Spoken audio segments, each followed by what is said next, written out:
Hi, and welcome to the final episode of Metastatic Modernity. I'm Tom Murphy, your favorite recovering astrophysicist. This episode was not part of my original lineup, but I realized that many folks would be left wondering, well, what can I do? And even though I'm not a life coach, I'm going to try to offer some guidance. I'm going to expand the question, what can I do in the face of the glaring unsustainability of modernity? Modernity is all I know, and I can't or I won't be a hunter-gatherer. And let's be clear, that's not my proposal, at least for those of us alive today. That might be part of our farther future, but who knows what develops. I'm also going to apologize in advance for a graphically boring presentation, and I'll forgive you if you're not incentivized to watch future episodes. Anyway, I promised a lame ending, so here we go. First, this is not a TED Talk. I offer no tidy, clever solution, and it's not a list of things to buy. It's practically the opposite. And it doesn't propose a bunch of simple habits like 10 things you can do to quit modernity before breakfast. What is the episode about? It's how to think and interpret and decide in the face of modernity's looming decline and failure. I think that changing our perspective will change our actions and will deprive modernity of its fuel, and you'll no longer be promoting it and feeding the beast. Now, the suggestions to follow are both easy and hard in a way. It requires not a whole lot of engagement. There are no letters to representatives, no donating or volunteering for programs, no protesting in the streets. It has kind of a different aim because the whole point is to disengage from the machine of modernity, not double down and try to fix its institutions.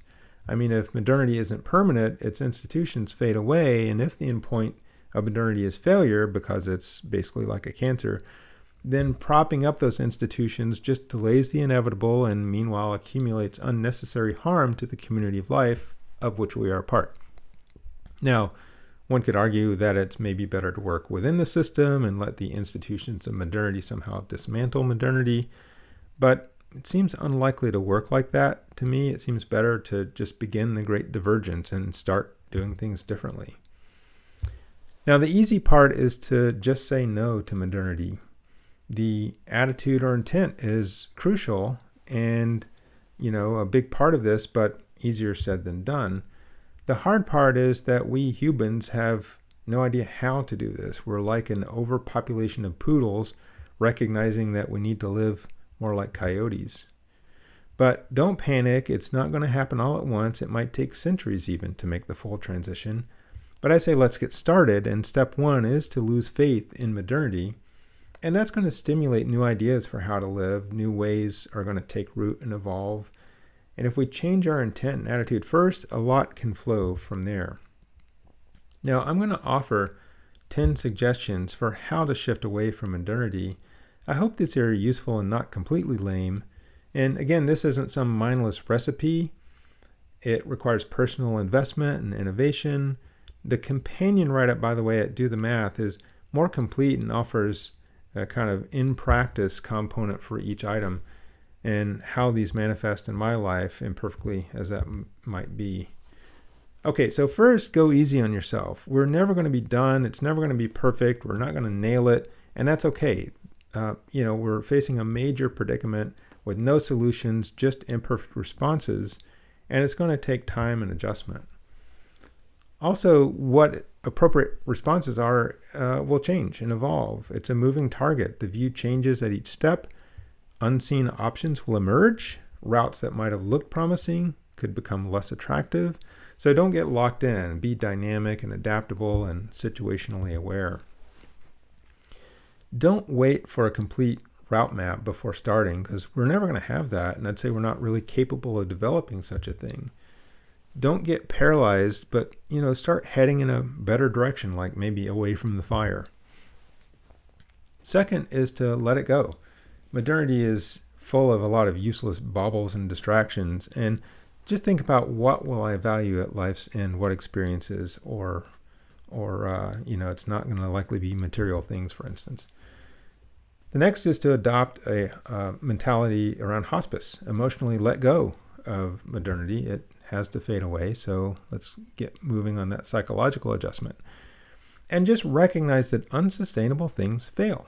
Modernity was an impossible and naive dream, out of ecological context and very damaging, had failure written all over it. Next is to kind of walk away. Many of our practices and institutions only make sense in the context of modernity, but carry little meaning in the larger sense. Spend less time supporting modernity and think, how do you spend your time? How much of it is in service to modernity and its expectations?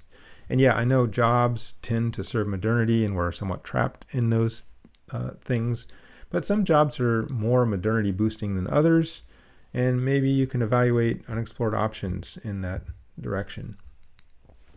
What about your activities like hobbies and charities, causes, social groups? How much of your time goes to these things, and are they a net benefit or a net harm to biodiversity and ecological health?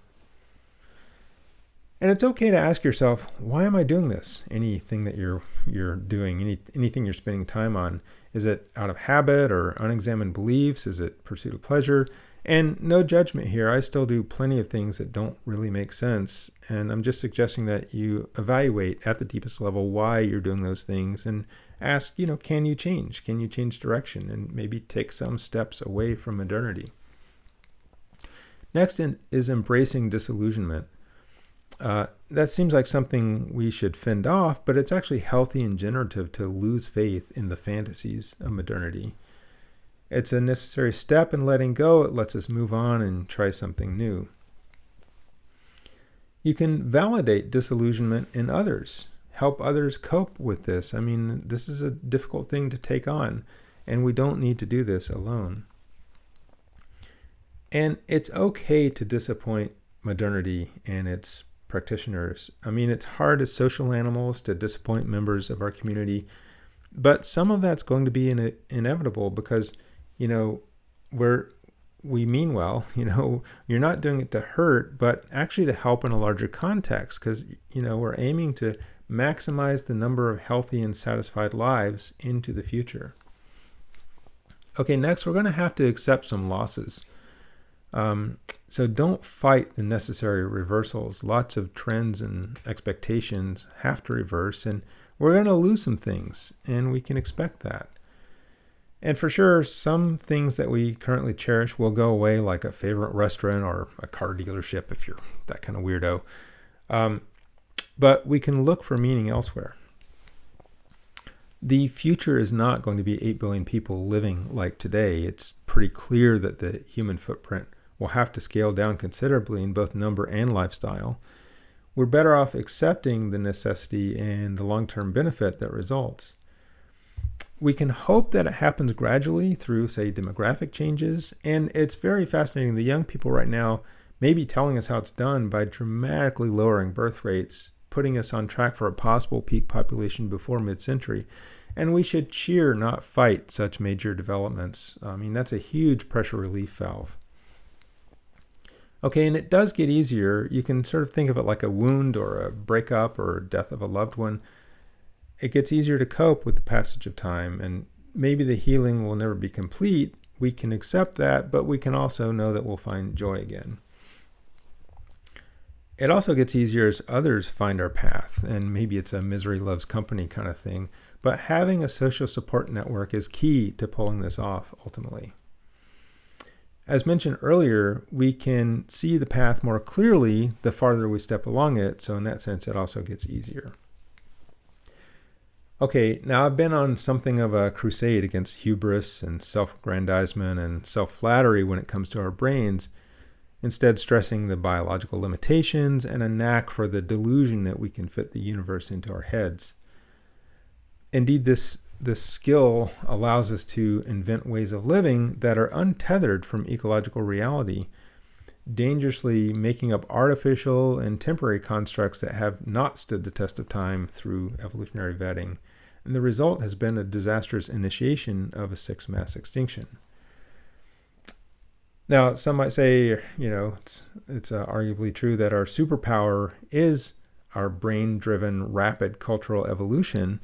We've used it so far to maximize short-term unilateral gains for humans while forgetting our ecological context.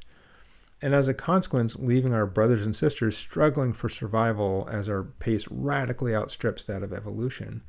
But what if we used our powers for good and deliberately affected rapid cultural change in service to the health of the entire community of life. I know, right? I mean, now who's delusional now? In any case, we will continue to use our brains, and some of that will be exciting. We're going to find new adventures that we enjoy.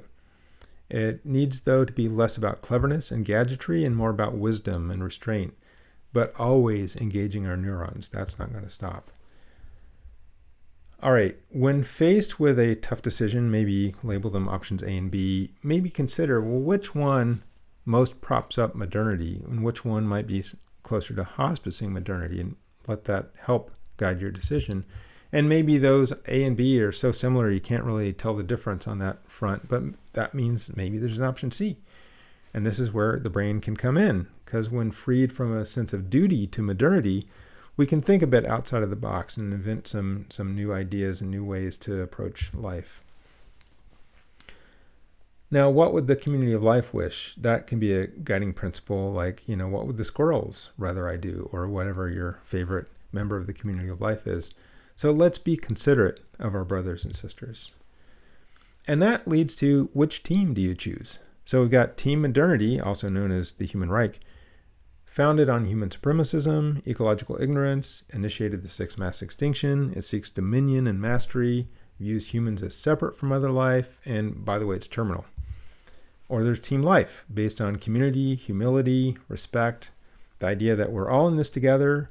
Humans are inseparable from the community of life. We're nothing without the collective, and we all depend on the health of the whole. So, what's your team? Some would charge me with presenting a false choice here, that we can have our cake, modernity, and support the community of life too, that there's no fundamental incompatibility. But that's what they tell themselves in their head. There's no fundamental incompatibility in their head.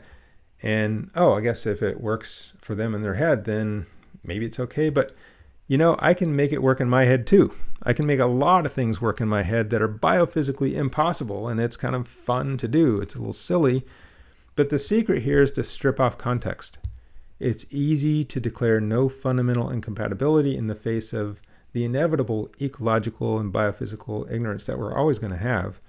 What matters is not the tricks that we can do in our heads, but what happens in the real external world.